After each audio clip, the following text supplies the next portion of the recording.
السلام علیکم ورحمۃ اللہ وبرکاتہ۔ الحمد للہ نحمدہ ونستعینہ ونستغفرہ ونؤمن بہ ونتوکل علیہ ونعوذ باللہ من شرور انفسنا ومن سیئات اعمالنا من یهد اللہ فلا مضل له ومن یضلل فلا ہادی له ونشهد أن لا إله إلا الله وحده لا شريك له ونشهد أن محمدًا عبده ورسوله أرسل بالحق بشيرا ونذيرا وداعيا إلى الله بإذنه وسراجا منيرا اللهم صل على محمد وعلى آل محمد كما صليت على إبراهيم وعلى آل إبراهيم إنك حميد مجيد اللهم بارك على محمد وعلى آل محمد كما باركت على إبراهيم وعلى آل إبراهيم إنك حميد مجيد اما بعد۔ محترم سامعین کرام، ہندوستان کے پارلیمنٹ کا بجٹ سیشن جاری ہے۔ بجٹ سیشن کی شروعات میں ہندوستان کے صدر مملکت پارلیمنٹ میں ایک اسپیچ دیتے، پھر اس کے بعد بجٹ پیش ہوتا ہے، پھر اس کے بعد پارلیمنٹ میں صدر مملکت کی اسپیچ پر اظہار تشکر کے موشن پر بحث چلتی ہے۔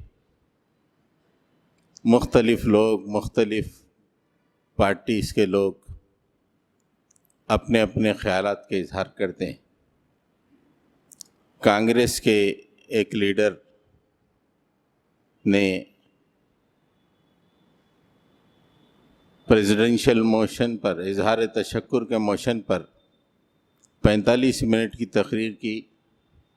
اس میں بہت اچھی باتیں انہوں نے بتائیں اور ہندوستان کے جو موجودہ حالات ہیں اس پہ بہت بہترین تبصرہ انہوں نے کیا۔ اس 45 منٹ کی تقریر میں ایک بات انہوں نے کہی کہ ہندوستان اس وقت دو ہیں، ایک امیر ہندوستان، ایک غریب ہندوستان۔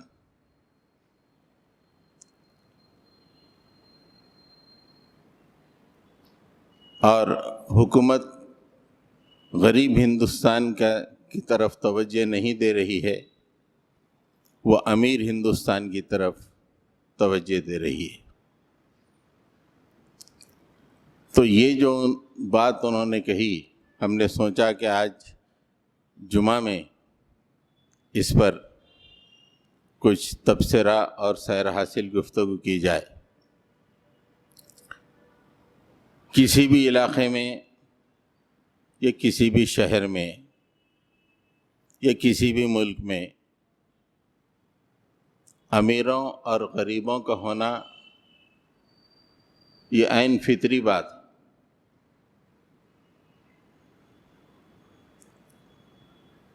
کوئی بھی آپ حکومت لے لیں، یہاں تک کہ انصاف پرور حکمراں کے زمانے میں بھی امراء اور غربا دونوں ملک میں رہا کرتے۔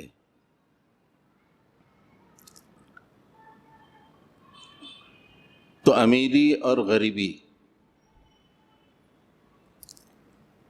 یہ غریبی جو آتی ہے، یہ غریبی جو افلاس جس میں آدمی مبتلا ہوتا ہے، یہ کیوں ہوتا ہے؟ یہ آج ہماری گفتگو کا موضوع ہے۔ یہ بات اگر ارباب اقتدار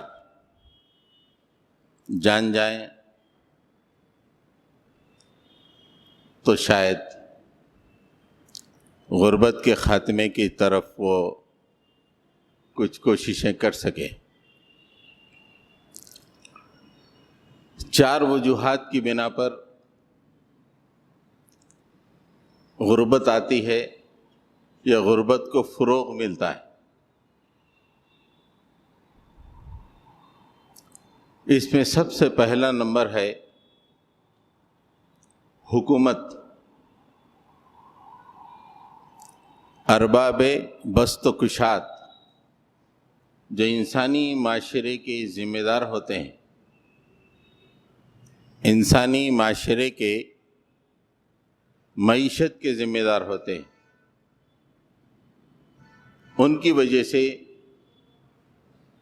لوگوں میں غربت پیدا ہوتی ہے۔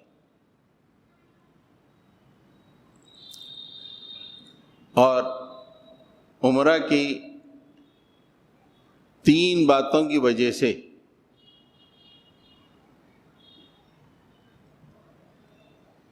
علاقے میں غربت پیدا ہوتی ہے، اور بہت زیادہ لوگ خط غریبی کے نیچے آ جاتے ہیں ان کی پالیسیوں کی وجہ سے۔ سب سے پہلی پالیسی یہ ہے، عام طور پہ آج کل جو جمہوری مملکتیں ہیں، یہ لوگ جو پالیسیز بناتے ہیں، ان کی پالیسیز سرمایہ دارانہ پالیسیز ہوتی ہیں، امریکہ سے لے کے ہندوستان تک جہاں بھی آپ جائیں، اس لیے کہ ان کو الیکشن لڑنے کے لیے، اپنی پارٹی کو مضبوط کرنے کے لیے پیسوں کی ضرورت ہوتی ہے، اور وہ پارٹی فنڈ کوئی عام آدمی نہیں دیتے، وہ پارٹی فنڈ سرمایہ دار لوگ دیتے ہیں، مالدار لوگ دیتے ہیں۔ اس لیے پالیسیز ایسی بنائی جاتی ہیں کہ عام لوگوں کا نقصان ہو اور چند لوگ جو پارٹی کو فنڈ دیتے ہیں ان کا فائدہ ہو۔ امریکہ میں بھی ایسی ہوتا ہے، یہاں بھی، جہاں بھی ڈیموکریسی ہے، جمہوریت ہے۔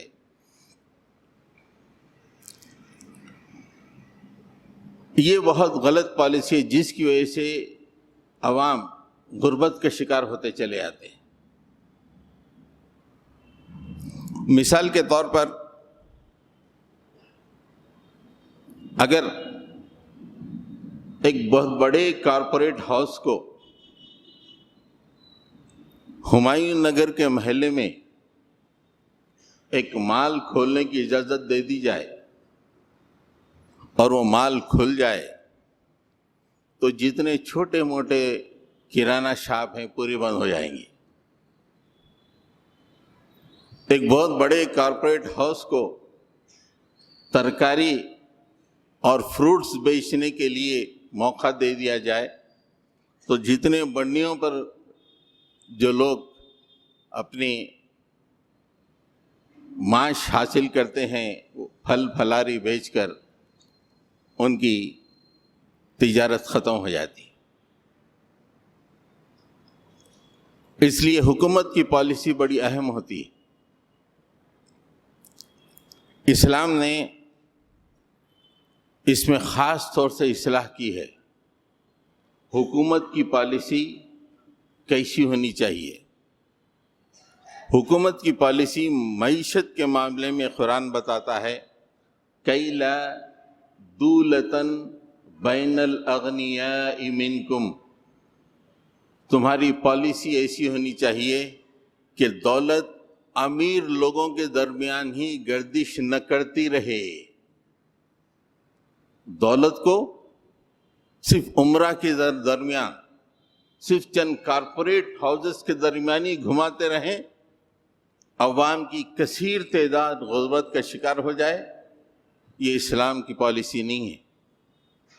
اسلام اپنے حکمرانوں کو جو پالیسی دیتا ہے، تم کوئی بھی پالیسی اکنامی بنائیں، اس میں مال کا فروغ مالداروں کی طرف نہیں، مال کا بہاؤ مالداروں کی طرف نہیں، مال کا بہاؤ غربا کی طرف ہونا چاہیے۔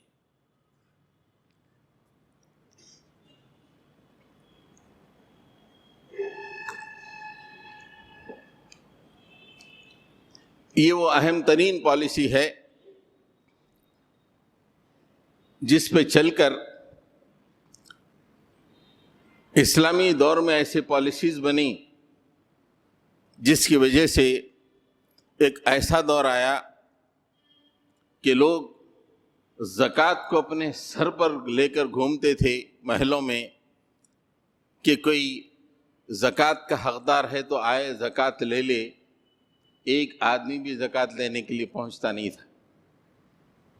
غربت تقریباً ختم ہو گئی تھی، اس لیے کہ حکمراں کی اہم ترین پالیسی یہ ہے کہ معاش، یہ مال، یہ صرف چند عمرہ کے درمیان ہی گردش نہ کرتا رہے بلکہ یہ مال امیروں سے غریبوں کی طرف آتا رہے. یہ اہم ترین پالیسی.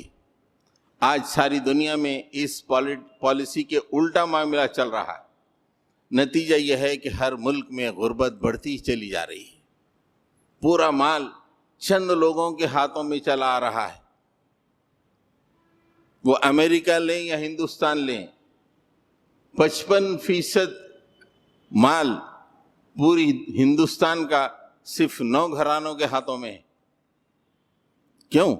اس لیے کہ آپ پالیسیز ایسی بنائی گئیں کہ مال کا بہاؤ مالداروں کی طرف ہوتا رہے گا، جبکہ قرآن کہتا ہے کہ نہیں، کئی لا دولتن بین الاغنیاء منکم، تمہارا مال مالداروں کے درمیان گردش نہیں کرنا چاہیے، اس کی گردش مالداروں سے غریبوں کی طرف ہونی چاہیے.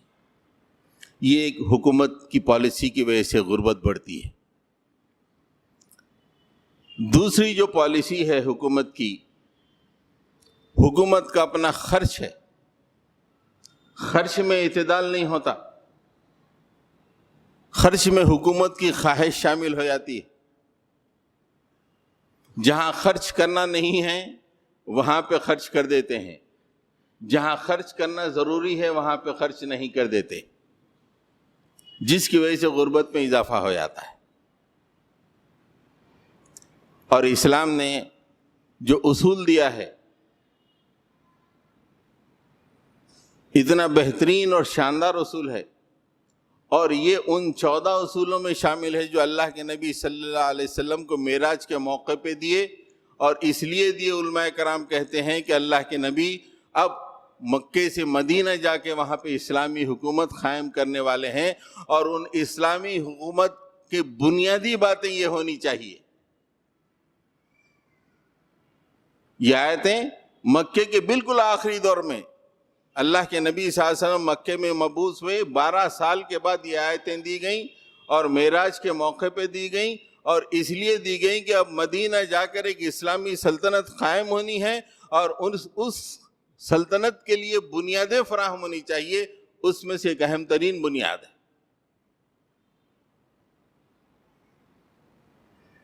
اور وہ یہ ہے کہ وَلَا تَجْعَلْ يَدَكَ مَغْلُولَةً إِلَىٰ عُنُقِكَ وَلَا تَبْسُطْهَا كُلَّ الْبَسْطِ فَتَقْعُدَ مَلُومًا مَحْسُورًا.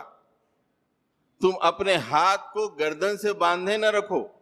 یہ محاورتی زبان ہے، مطلب تم کنجوسی مت کرو. کسی بھی معاملے میں تم کنجوسی مت کرو. اور یہ بھی نہ ہو کہ تم ہاتھ کو اتنا کھلا چھوڑ دو کہ آگے چل کے تم پچھتانے لگو، اپنے آپ پہ ہی ملامت کرنے لگو. ایسا نہ ہو. جمہوری مملکتوں کی ایک خاص پالیسی ہوتی ہے، وہ منمانی کرتے ہیں. جہاں پہ بہت زیادہ خرچ کرنے کی ضرورت ہوتی ہے وہاں پہ خرچ نہیں کرتے، جہاں پہ خرچ کرنے کی ضرورت ہے وہاں پہ ہاتھ روک لیتے ہیں.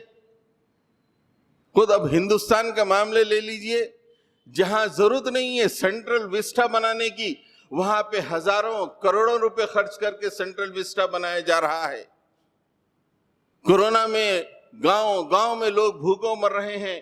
منریگا کے ذریعے سے جہاں پہ پیسے پہنچنے چاہیے، منریگا کی اسکیم میں بجٹ کو کم کر دیا گیا ہے. اسی بجٹ میں اس کا اعلان ہوا ہے. سینٹرل وسٹا جہاں پہ کل البست بہت زیادہ خرچ کر دیا گیا ہے. منریگا کے معاملے میں ہاتھ کو گردن سے باندھ لیا گیا ہے کہ خرچ نہیں کیا جا رہا ہے. نتیجہ یہ ہے کہ ایک بہترین عمارت تو بن جائے گی سینٹرل وسٹا کے نام پر، لیکن گاؤں میں جو غربت ہے وہ اور بڑھتی چلی جائے گی، لوگ بھوکوں مرتے چلے جائیں گے۔ تو یہ اصول جو اسلام دیتا ہے کہ خاص طور سے حکمرانوں کے لیے جب تم بجٹ بناؤ تو ایسا بناؤ کہ جہاں ضروری ہے تم کو وہاں پہ خرچ کرنا پڑے گا، جہاں ضروری تم کو محسوس نہ ہو وہاں پہ خرچ نہ کرو۔ یہ اعتدال تمہارا ہونا چاہیے۔ اگر یہ اعتدال تم بجٹ میں قائم نہیں کرو گے تو تمہارے علاقے میں غربت پھیل جائے گی، لوگ بھوکوں مرنا شروع کر دیں گے۔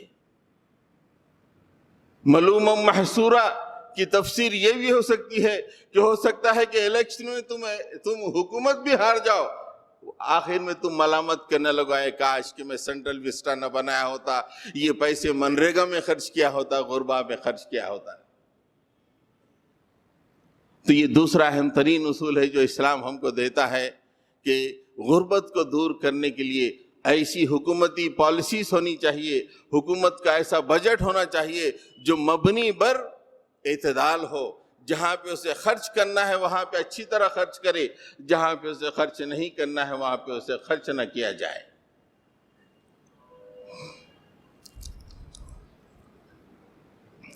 تیسری جو اہم ترین بات ہے جو غربت میں اضافہ کرتی ہے، جس کا تعلق بھی حکومت ہی سے ہے، وہ ہے ایسی معیشت جس کی بنیاد سود پر ہو، انٹرسٹ پر ہو۔ سود کی بنیاد پہ جو معیشت ہوتی ہے وہ ہمیشہ مال کو مالداروں کی طرف لے جاتی ہے، غریب کو غریب سے غریب تر کر دیتی ہے۔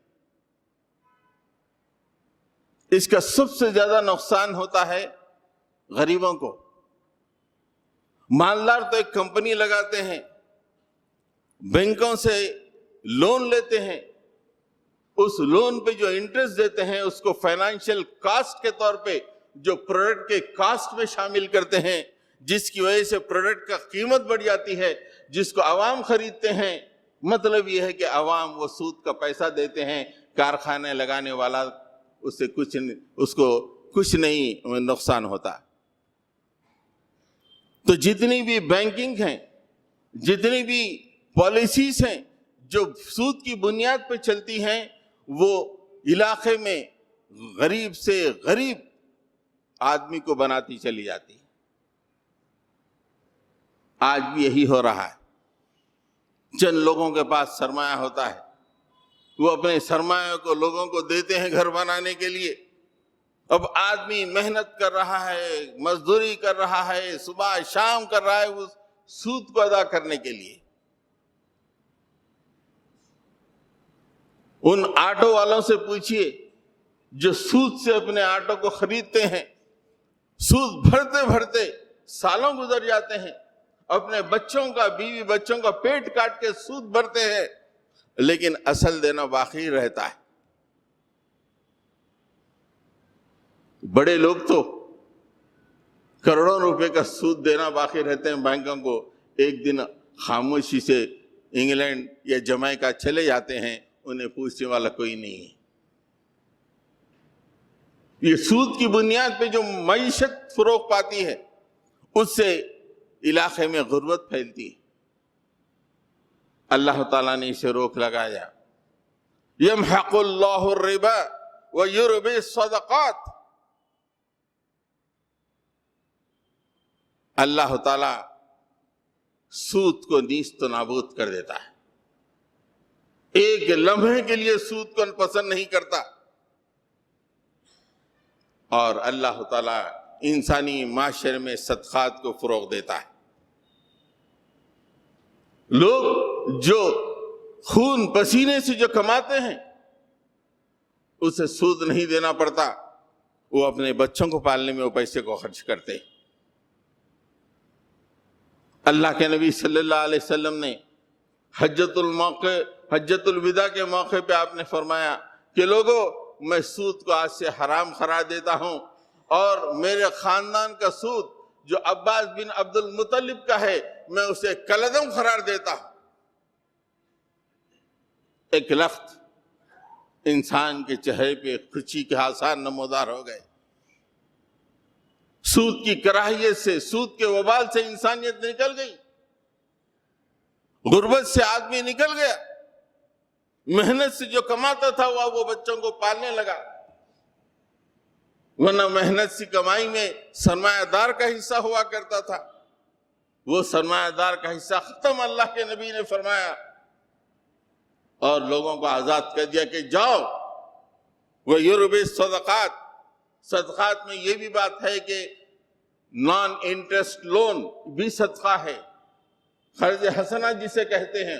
اگر کسی آدمی کے پاس زائد پیسے ہوں، وہ کسی مجبور آدمی کو چند دنوں کے لیے قرضہ دے دے، اسے قرض حسنہ کہتے ہیں، اور اس کا بھی شمار صدقات میں ہوتا ہے۔ اللہ تعالیٰ نے فرمایا وَيُرْبِ الصَّدَقَاتِ، interest base loans prohibited, non interest loan جاری ہوں گے اسلامی سلطنت میں۔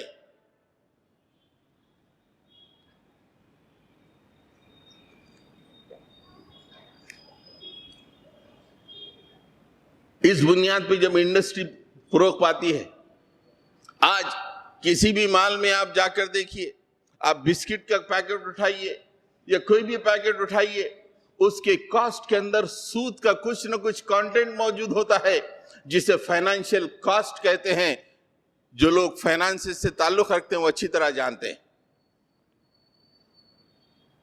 جب یہ حکم نافذ ہوگا یمحق اللہ الربا ویربی الصدقات، جب لوگ انٹرسٹ فری لون حاصل کرنے لگیں گے اور اس کے ذریعے سے لوگ اپنے پروڈکٹس نکال لیں گے، بازار میں پیش کریں گے، بازار میں جب آدمی کسی مال میں جائے گا تو مال میں سے اس مال میں کوئی چیز خریدے گا تو اس میں سود کا کانٹینٹ نہیں ہوتا ہے، اسے وہ مال سستے میں ملا کرتا ہے۔ یہ تین بنیادوں کی وجہ سے جس کا تعلق ارباب بشت و کساد سے ہے، جس کی وجہ سے غربت پھیلتی چلی جا رہی ہے۔ ایک حکومت کی وہ پالیسی جو غربا کی طرف توجہ نہیں بلکہ امیروں کی طرف توجہ ہے تاکہ اپنے الیکشن اچھی طرح لڑے جا سکیں۔ دوسری وہ پالیسی ایسا بجٹ بنایا جا رہا ہے کہ جہاں خرچ ہونا ہے وہاں پہ نہیں خرچ کیا جا رہا، جہاں پہ نہیں خرچ کرنا ہے وہیں پہ خرچ کیا جا رہا ہے۔ اور تیسری بات یہ ہے کہ انٹرسٹ بیسڈ اکنامی کی وجہ سے لوگوں کے دل، لوگوں کے زندگیاں تنگ و بند ہوتی چلی جا رہی ہے۔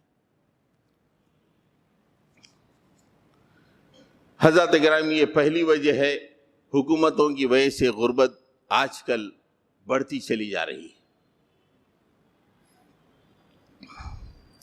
دوسری وجہ یہ ہے، اور جس کا تعلق بہت زیادہ مسلمانوں سے ہے اور مسلم نوجوانوں سے ہے کہ ان کے اندر غربت اور افلاس کیوں ہیں، اس کی وجہ یہ ہے کہ آدمی کے اندر جب کاہلی اور کسل مندی آتی ہے تو افلاس تیزی سے اس کی طرف دوڑتا ہے۔ کاہل آدمی، کسل مند آدمی، بستر سے چمٹا ہوا آدمی، جس کے دل میں کوئی شوق نہیں ہے کچھ کرنے کا، کچھ کمانے کا، ایسا آدمی زندگی بھر افلاس میں گھرا رہتا ہے۔ کتنی ہی اچھی پالیسیاں بنا دیں، افلاس میں گھرا رہتا ہے، اس لیے کہ اس کے اندر کاہلی ہے۔ جب تک اس کاہلی کو دور نہیں کرے گا، جب تک وہ محنت نہیں کرے گا، جب تک وہ کوشش نہیں کرے گا۔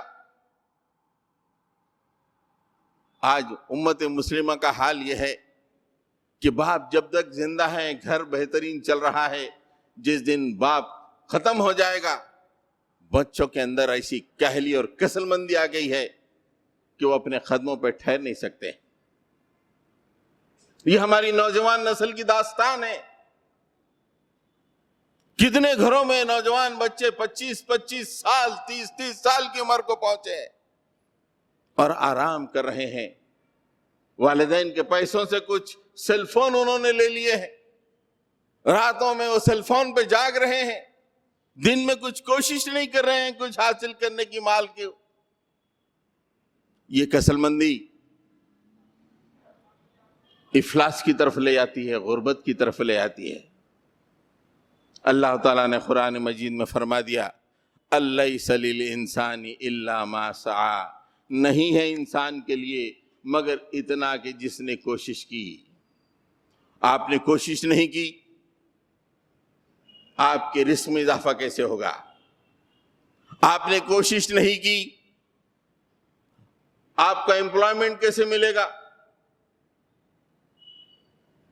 حالت تو یہ ہے کہ بیوی بچے رکھتے ہوئے لوگ کسل مندی کے شکار ہیں۔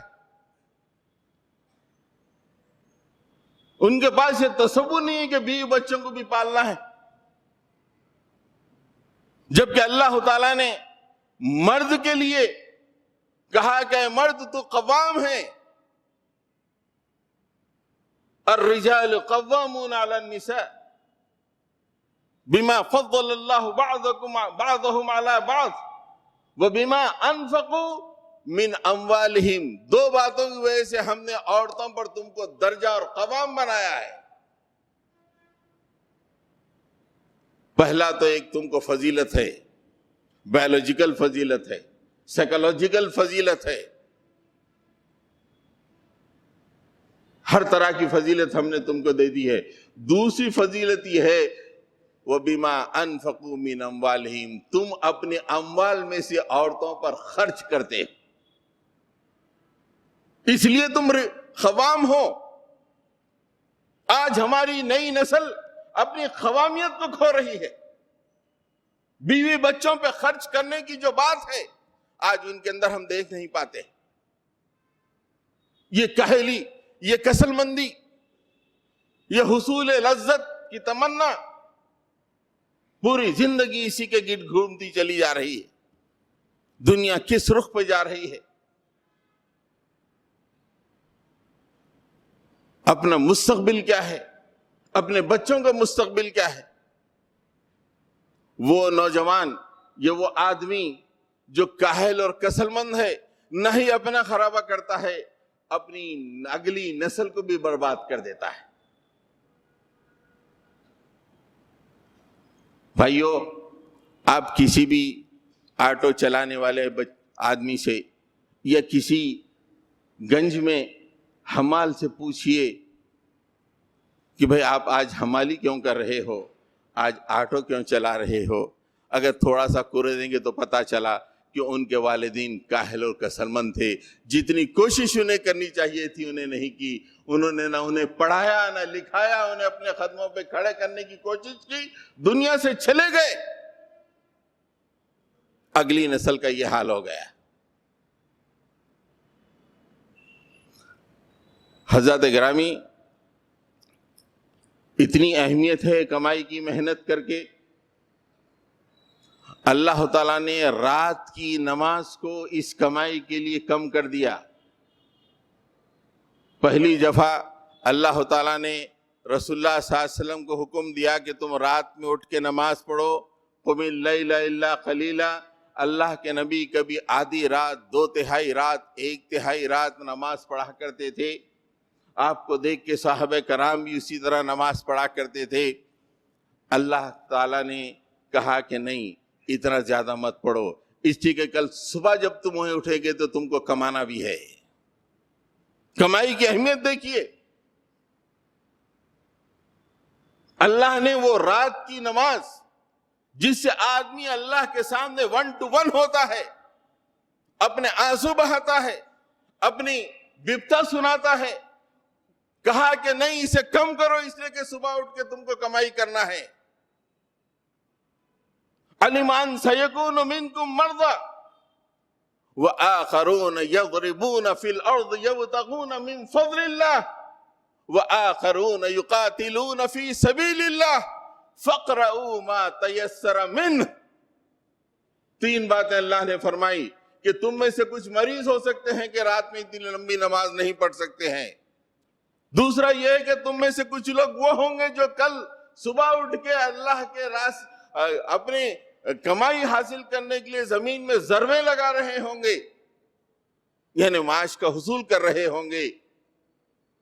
اور تم میں سے کچھ اللہ کے پیغام کو عام کرنے کے لیے زمین میں جد و جہد کر رہے ہوں گے، اس لیے کہ رات میں اتنا جاگنا یہ چیزوں کو متاثر کر سکتا ہے۔ فَقْرَؤُوا مَا تَيَسَّرَ مِنْ، اب اسے کم کر کے تھوڑا پڑھ لیا کرو قرآن مجید۔ وہ اہم ترین عبادت اللہ کے نبی نے جس کے بارے میں فرمایا کہ اگر تم کو جو مانگنا ہے مانگ لو، اللہ تعالیٰ ساتویں آسمان پہ آتا ہے، ایسی عبادت کو اللہ تعالیٰ کہتا ہے کہ کم کرو، اس لیے کہ دوسرے دن تم کو کمائی کرنا ہے۔ یہ کمائی کی اہمیت، لیکن ہماری نوجوان نسل کسل مندی اور کاہلی کا شکار، والدین کی محبت میں بستروں سے چمٹے ہوئے زندگی کے دن طے کر رہے۔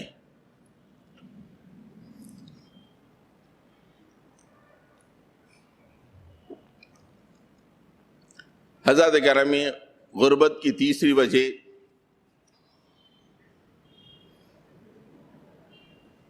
یہ اللہ تعالیٰ کی حکمتوں میں سے ایک حکمت ہے کہ اللہ تعالیٰ کس کو امیر بنایا تھا، کسی کو غریب بنایا تھا۔ میں غریب ہوں، میں کیا کروں، ایسا نہیں، اللہ کی حکمت ہے، اس لیے کہ وہ لامسئول ہے، کوئی پوچھ نہیں سکتا مالک تو مجھے غریب کیوں بنایا۔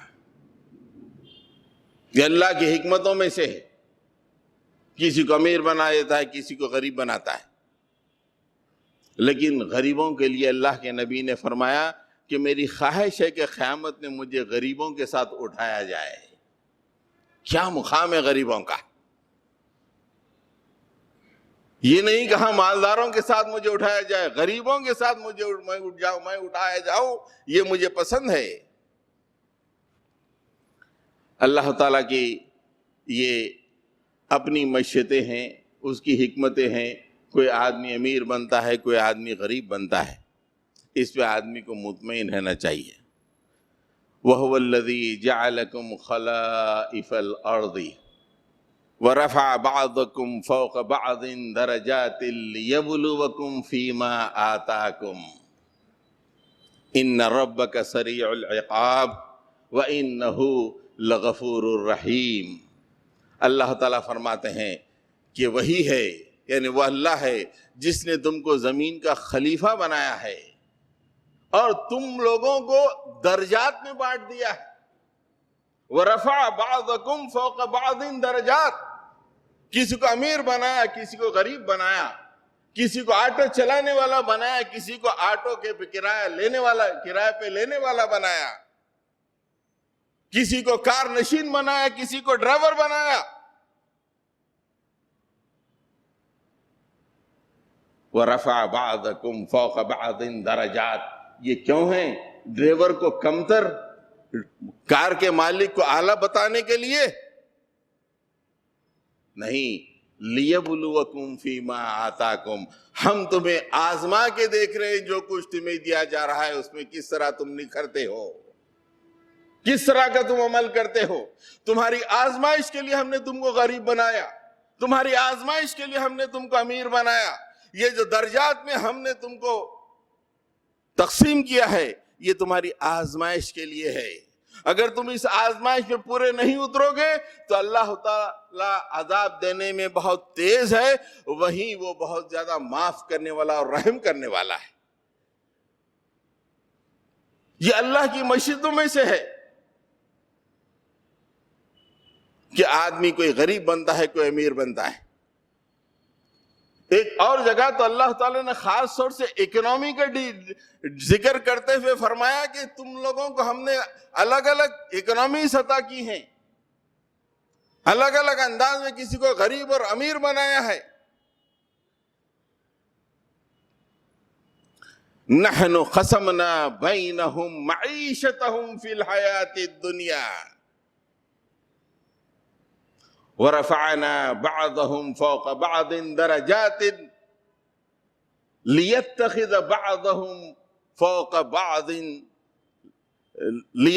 بَعْضَهُمْ بَعْضًا سُخْرِيًّا۔ اللہ تعالیٰ فرماتے ہیں کہ ہم نحن قسمنا، ہم نے تقسیم کر دی ہے، بینہم ان کے درمیان، معیشتہم ان کی معیشت کو، جس کو ہم نے اڈانی بنا دیا، کسی کو ہم نے اس کے کارخانے میں مزدور بنا دیا، یہ ہم نے معیشت کو بانٹ دیا فی الحیاتی دنیا، دنیا کی زندگی میں، اور ورفعنا بعضهم فوق بعض درجات، اور ہم نے لوگوں کو درجات میں بانٹ دیا۔ کیوں بانٹ دیا؟ لیتخذ بعضهم بعضا سخریا، تاکہ لوگ ایک دوسرے سے کام لیتے رہیں، ایک دوسرے پہ قابو پاتے رہیں۔ اگر پورے کا پورا امیر بن جائیں تو کام کرنے والا کون ملے گا؟ اور پورے کے پورے غریب بن جائیں تو کارخانہ چلانے والا کون ہوگا؟ تو اللہ تعالیٰ فرما رہے ہیں کہ ہماری حکمتیں ہیں، ہماری معیشتیں، کہ ہم نے دنیا کی زندگی میں ان کی معیشت کو ایسا بانٹ دیا ہے کہ لوگ ایک دوسرے سے کام لیتے ہیں۔ ایک بوڑھا آدمی اگر کوئی مارکیٹ کو جاتا ہے اور ایک 50 کلو کا چاول کا تھیلا خریدتا ہے، وہ تو اٹھا نہیں سکتا۔ اگر اللہ تعالیٰ اگر معیشت تقسیم نہ کیا ہوتا، اس گنج میں حمال نہ ہوتا، تو یہ بوڑھے آدمی کو 50 کلو تھیلا گھر لانا کتنا مشکل ہو جاتا۔ کیسی بڑی نعمت ہے اللہ تعالیٰ کی کہ اللہ تعالیٰ نے دنیا میں معیشت کو بانٹ دیا ہے تاکہ لوگ ایک دوسرے سے کام لیں، ایک دوسرے کو کمتر بتانے کے لیے نہیں، کام لینے کے لیے۔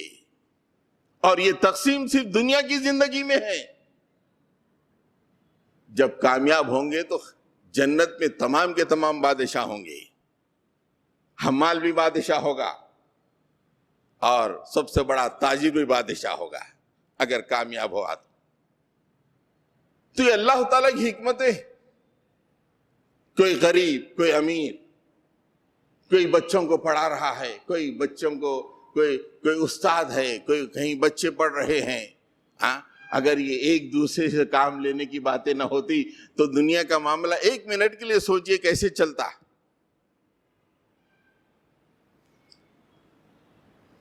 حضرات گرامی، آخری وجہ غربت کی اللہ کی عذاب کی وجہ سے غربت و افلاس آتا ہے۔ یہ بڑی خاص بات ہے، اور جب آدمی یا انسانی سماج کے گناہ بڑھتے چلے جاتے ہیں تو اللہ تعالی غضبناک ہو کر انسانی اس گروہ کو بھوک و پیاس سے دوچار کر دیتے ہیں۔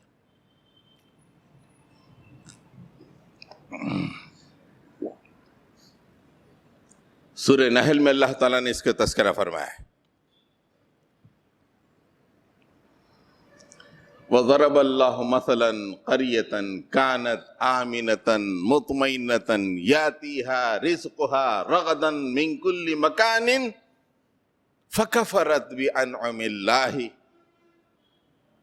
فَأَذَاقَهَا اللَّهُ لِبَاسَ الْجُوعِ وَالْخَوْفِ بِمَا كَانُوا يَصْنَعُونَ۔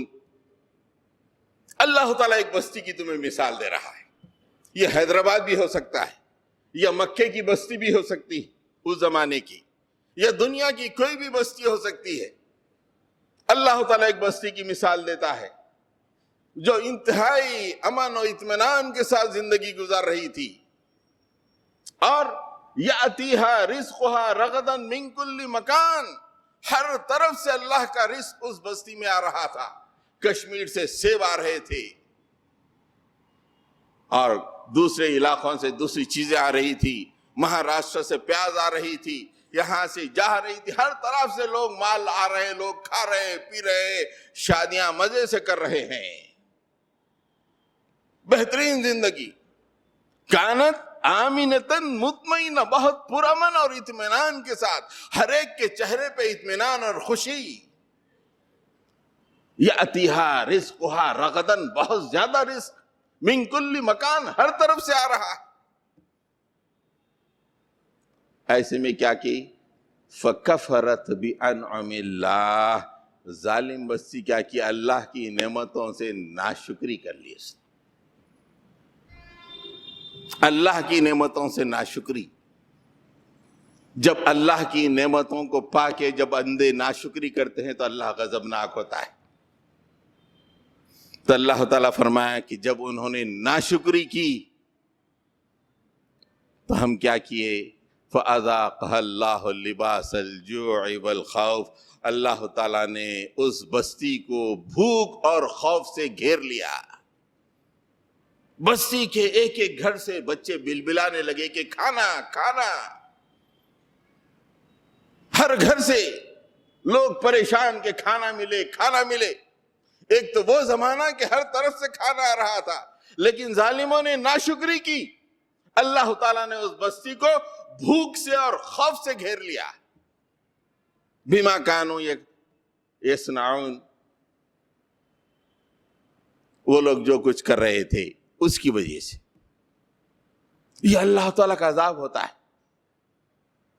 اللہ تعالیٰ کا جب عذاب آتا ہے تو خوشحالی آنند فانند میں رخصت ہو جاتی ہے۔ یہ عذاب امریکہ میں بھی آتا ہے، یہ عذاب ہندوستان میں بھی آتا ہے۔ ابھی میں ایک ویڈیو یوٹیوب پہ دیکھ رہا تھا، کتنے ہی لوگ ہیں جن کا ایمپلائمنٹ ختم ہو گیا، وہ گھروں کے کرائے نہیں دے سکے، اپنی کاروں پہ روڈ پہ سو رہے ہیں، کاروں میں سو رہے ہیں، زندگی کاروں میں گزر رہی ہے۔ پولیس والے آ کے نو پارکنگ زون ہے بک کر دے رہے ہیں، جج کے پاس جا کے رو رہے ہیں، ہم نو امپلائمنٹ نہیں ہے، ہمارے پاس گھر نہیں ہے، ہم یہاں سو رہے تھے۔ یہ وہ ملک کی کہانی ہے جو دنیا کا سب سے اعلیٰ ترین ملک ہے، لیکن جب کفر کرتے ہیں، ناشکری کرتے ہیں تو اللہ کا عذاب ایسے آتا ہے کہ ان کی آنکھوں سے آنسو نکل جاتے ہیں۔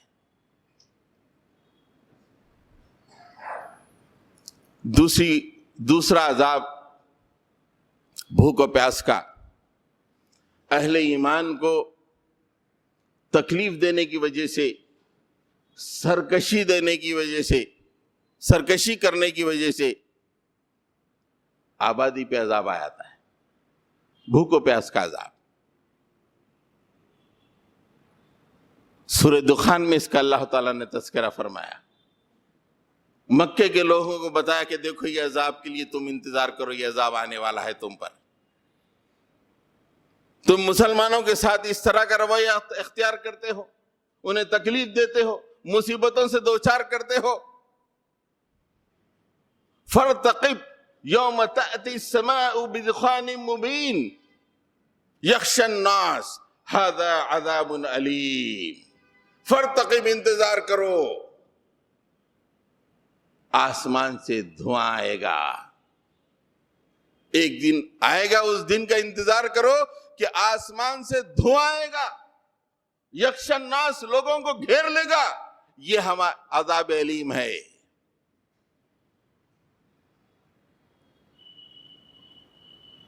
اس کی تفسیر میں 3 قول ہے، لیکن عبداللہ بن مسعود کا قول میں آج کی اپنی تقریر کے لیے استعمال کر رہا ہوں۔